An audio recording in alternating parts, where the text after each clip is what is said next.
And welcome back, and thank you for joining us for the second half hour of the Factor Uncensored. Racism has motivated another gunman to take innocent lives. This weekend, a white gunman identified as Ryan Christopher Palmetto opened fire on 3 black people at a Dollar General store in Jacksonville, Florida.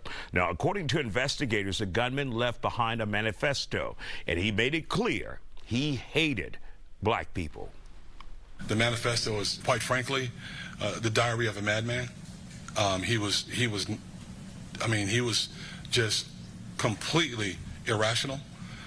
But with his irrational thoughts, he knew what he was doing. Now, the shooter is dead after turning a gun on himself. One of the guns he used had a swastika drawn on it. And the Justice Department is now investigating the shooting as a hate crime. Let's bring in our guests here on the Factor Uncensored tonight. Constable Herschel Smith from Waller County, therapist Dr. Christine Belliard, and licensed social worker Joe Hartso. So, Dr. Belliard, we missed a lot of signs with this. Or did we miss these signs and we allowed him to do what he had to do anyway?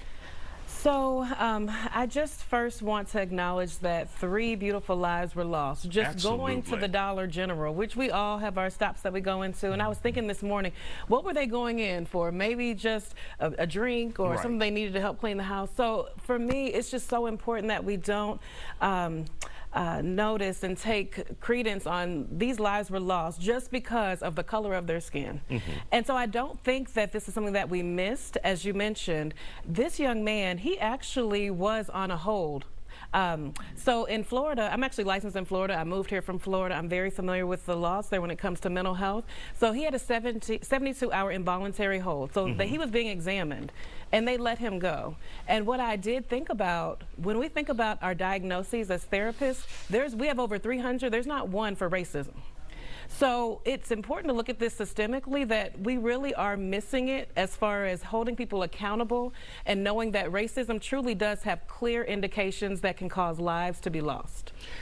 But you know, there will be some politicians who will say, well, this is still about mental health. They'll dismiss the whole point that he hated black people, that he wrote it down, he said it, and they'll use that as an avenue or a mechanism to not even deal with the gun issue. And see, that's a really good point that we need to keep in mind, that it really is a both and.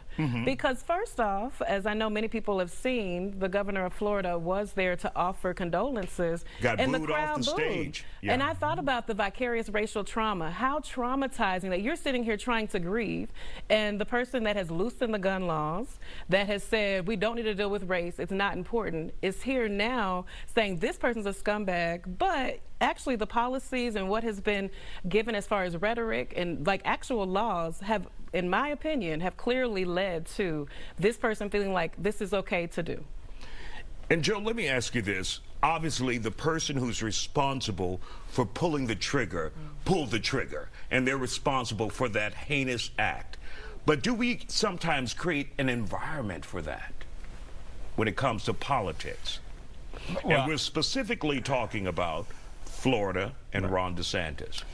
Yeah, I mean, we've created a societal and political culture that has allowed people to own guns unfettered, write manifestos, openly profess their hatred, and then we all, as politicians, as white folks, sit around and say, whoa, whoa, whoa, whoa, whoa, whoa, it wasn't about race, it was mental health, he was mentally ill. And we need to hold politicians who do these things to account. We need to absolutely rally around candidates that are not out here pushing this and are not promoting reducing gun laws and allowing for hate speech because it's freedom of expression. When you write a manifesto and shoot a bunch of people, I'm sorry, you don't get a pass. Right. Constable, let's bring you into this conversation. Does this leave you feeling powerless? Because it's hard to gauge these people. It's hard to catch them after the fact. It doesn't leave me powerless, and maybe others. You know, we live in a world where we need bring things to reality. You know, quit being in denial. We know we have problems. Many people know there's problems, but they're in denial. They want to be in denial. They don't really want to talk about that. And I'll make this point really quick. Before the Dollar General store, he was at Edward Waters University, and they saw him. And the students called the police. The police saw him, and they chased him off, and he ended up at the dollar store. Let me tell you something. First of all, from my understanding, they said the guy had on a vest. Yes. And he had on a vest. You know, I mean, we see it, our community, black young men be detained sometimes because of certain things that they wear, certain things that they do. If a black man came in a community with close to a bank or close to a school and nobody detained him, they gonna be detained.